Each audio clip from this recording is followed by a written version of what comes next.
हम स्टार्ट करने जा रहे हैं ओरस्टेड एक्सपेरिमेंट। ओरस्टेड ने कैसे क्या एक्सपेरिमेंट किया समझते हैं।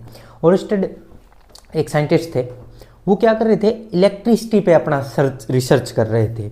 उस दौरान उन्होंने क्या देखा, करंट फ्लो करवा दिया एक वायर के अंदर, और गलती से उस वायर के पास एक्सीडेंटली एक मैग्नेटिक नीडल रख दी गई। गलती से वो पड़ी थी वहीं पे उसके पास, और उन्होंने देखा जैसे ही करंट पास करवाया तो उसमें डिफ्लेक्शन आया।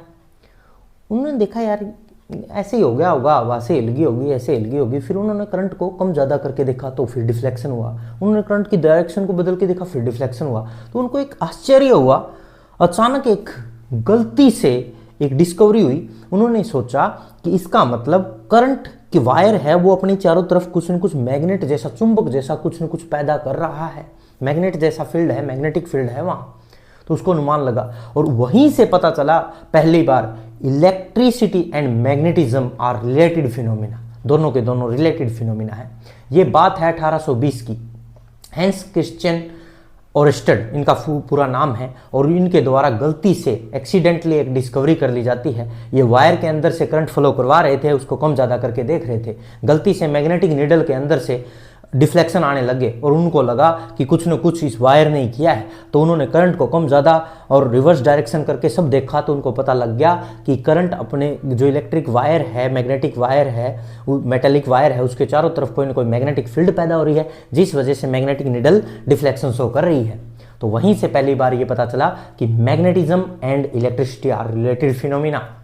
तो हम इसके बारे में पूरा लिखते हैं, क्या सेटअप था, क्या क्या ऑब्जर्वेशंस थी, ये पूरा पेपर में आता है। ये 3 नंबर में ये क्वेश्चन पूछ भी लिया जाता है। तो चलिए इसके बारे में लिखना स्टार्ट करते हैं। तो ओरस्टेड एक्सपेरिमेंट है, ये कब हुआ, पहले तो लिखेंगे इन 1820।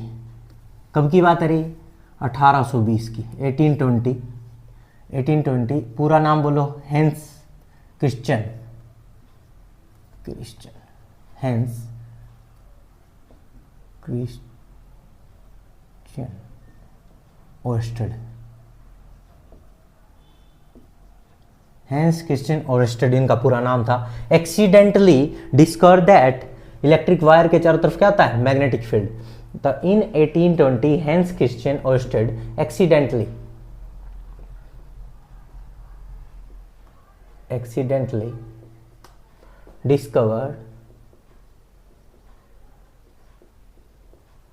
discovered that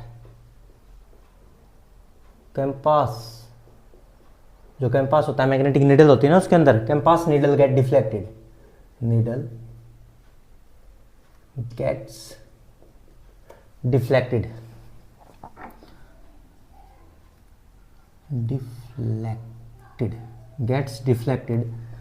when an electric current carrying wire, electric current pass through a metallic wire।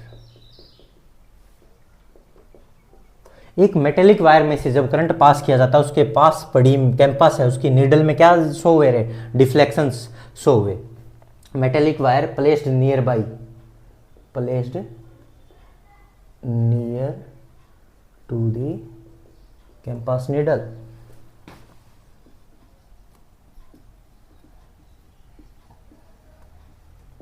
Campus needle के पास में जो मेटेलिक वायर उसमें से करंट फ्लो हो रहा था, उस वजह से उसमें डिफ्लेक्शन शो हुए। पहली बार 1820 में हैंस क्रिश्चियन ओरस्टेड ने ये बात एक्सीडेंटली डिस्कवर कर ली। ठीक है सर। फिर क्या हुआ, ओरस्टेड ने पहली बार दुनिया के सामने ये बताया कि इलेक्ट्रिसिटी और magnetism are related phenomena.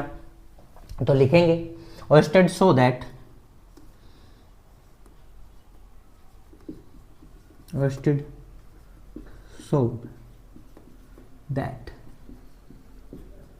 electricity and magnetism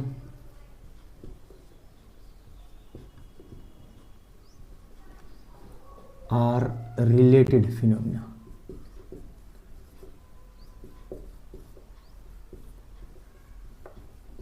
अरे समझ में आया, ये दोनों चीजें रिलेटेड है। और इसकी इस डिस्कवरी की वजह से बाद में बहुत सारी टेक्निक्स आई, टेक्नोलॉजीज आई, जैसे radio, television, optical fibres etcetera et cetera, बहुत सारी डिस्कवरीज हुई इस एक्सपेरिमेंट की वजह से। बाद में बहुत सारे टेक्निक्स आने लगी। तो लिखेंगे ये लाइन भी, एनसीईआरटी की हैं सारी बातें। His research letter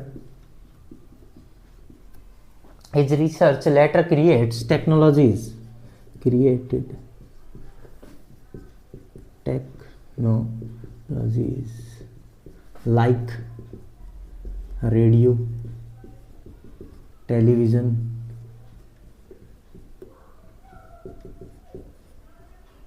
optical fibre et cetera et cetera, बहुत सारी चीज़ें। ठीक है सर, ये बातें भी हुई।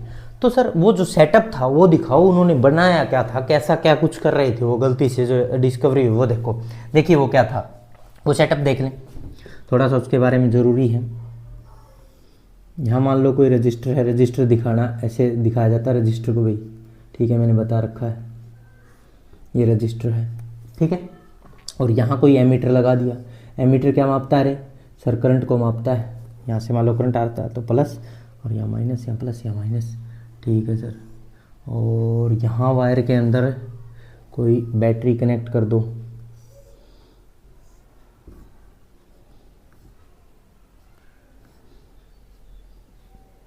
यहाँ कोई की लगा देते हैं, और ये की क्लोज दिखा दी गई।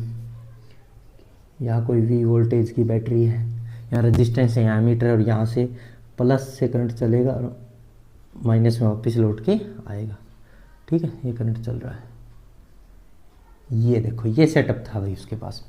और एक मैग्नेटिक नीडल, मैग्नेटिक नीडल में थोड़ा सा दिखा देता हूँ तुम्हें ऐसे बना के। यहाँ एक मैग्नेटिक नीडल रखी थी, और जैसे ही करंट इसमें से फ्लो हुआ, आई करंट मान लेते हैं, तो जो नीडल थी उसने क्या शो करना शो कर दिया, डिफ्लेक्शंस, वो हिलने लगी ऐसे ऐसे ऐसे डिफ्लेक्शन। यहाँ ये क्या है, मैग्नेटिक नीडल, ठीक है भाई। कैंपस बना दो इसको, सर्कल बना के भी दिखा सकते हैं, एक ही बात है, ठीक है सर। ये सेटअप था, यहाँ से जैसे ही करंट चला इसमें डिफ्लेक्शंस आए, फिर करंट को बढ़ाया तो और ज़्यादा डिफ्लेक्शन आए, करंट को कम किया तो धीरे धीरे डिफ्लेक्शन आए, ठीक है सर। करंट को कम करता हूँ तो धीरे डिफ्लेक्शन, ज़्यादा करता हूँ तो तेज़ डिफ्लेक्शन, और करंट चलता है तो भी डिफ्लेक्शन। और सर करंट की दिशा को बदल दें, ये प्लस माइनस बदलते हैं तो डिफ्लेक्शन इधर हो रहे थे ना, वो इधर होने लगेंगे, डिफ्लेक्शंस भी रिवर्स हो जाएंगे साथ में। ये ऑब्जर्वेशंस ऑब्जर्व करी, किसने ऑब्जर्व करी, हैंस क्रिश्चियन ओर्स्टेड ने। तो देखिए जो ऑब्जर्वेशंस आई वो बताता हूँ। सबसे पहले क्या किया गया, एक बैटरी लगाई गई, क्लोज की गई, और इसके दौरान करंट चला, करंट चलते ही मैग्नेटिक नीडल में डिफ्लेक्शन आने स्टार्ट हुए सर। फिर उसने देखा कि यार गलती से हो गया होगा, फिर उसने सोचा कुछ करके देखता हूँ, करंट को बढ़ाया, वोल्टेज बढ़ाता गया तो करंट भी बढ़ाया, V directly proportional to I, V directly proportional to I होता ना, V equal to I R Ohm's law. तो वी बढ़ाया तो करंट भी बढ़ा, और करंट बढ़ने से जैसे ही करंट बढ़ा डिफ्लेक्शन बढ़ने लगे, डिफ्लेक्शन बढ़ने लगे तो उसको लगा कि करंट की वजह से डिफ्लेक्शन बढ़ा। फिर उसने करंट को घटाया तो वोल्टेज घटाई तो करंट घटा, करंट घटते ही फिर डिफ्लेक्शन भी स्लो हो गई। फिर उसने करंट की दिशा को बदल के देखा तो डिफ्लेक्शन की दिशा भी बदल गई। तो इससे ये सारी ऑब्जर्वेशंस उसने ली, और उसको पहली बार दुनिया में ये पता लगा कि इलेक्ट्रिसिटी और मैग्नेटिज्म दोनों एक दूसरे से रिलेटेड फिनोमिना है। और इसी वजह से तुम्हें 10th क्लास में ये चैप्टर पढ़ना पड़ा जिसका नाम था magnetic effect of electric current. एक चैप्टर पैदा करके चला गया तुम्हारे लिए Oersted.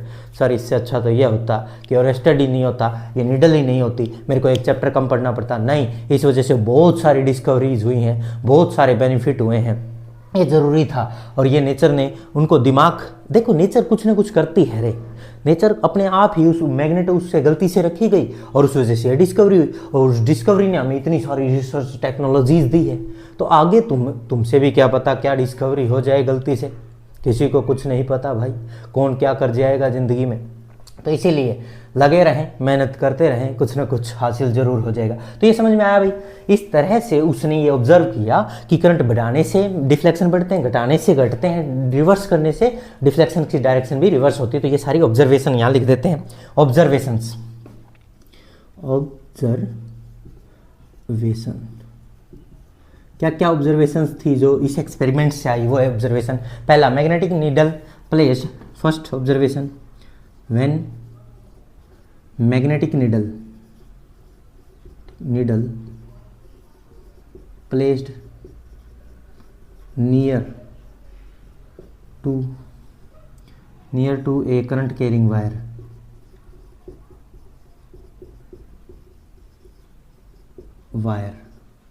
then needle show deflections.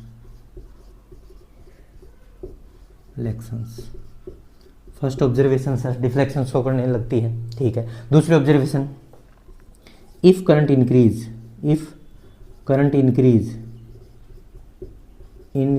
बढ़ता है, then deflections in magnetic needle also increase,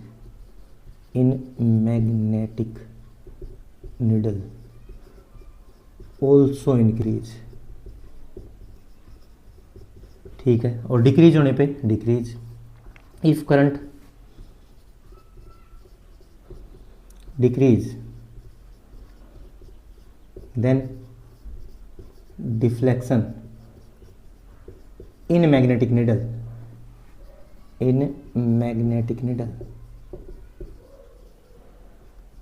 also decrease. और सबसे इंपॉर्टेंट, डायरेक्शन को रिवर्स किया जाए तो डायरेक्शन भी रिवर्स होती है। फोर्थ ऑब्जर्वेशन जो सबसे इंपॉर्टेंट है, फोर्थ ऑब्जर्वेशन लिखेंगे, यहाँ लिख देते हैं fourth observation, direction of current reversed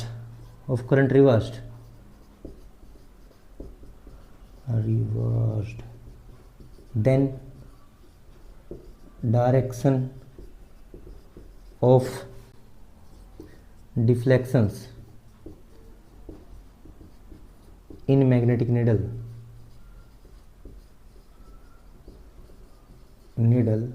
also reversed। अरे समझ में आया? तो इस तरह से उसने यही ऑब्जर्वेशन ली और पहली बार दुनिया के सामने बताया इलेक्ट्रिसिटी और मैग्नेटिज्म एक दूसरे से रिलेटेड फिनोमिना है। इस तरह से तुमने बहुत ही डिटेल में हर बात ओरस्टेड एक्सपेरिमेंट की पढ़ ली है और यहीं पे ओरस्टेड एक्सपेरिमेंट होता है कंप्लीट। ठीक है, जल्दी से इसको नोट करें।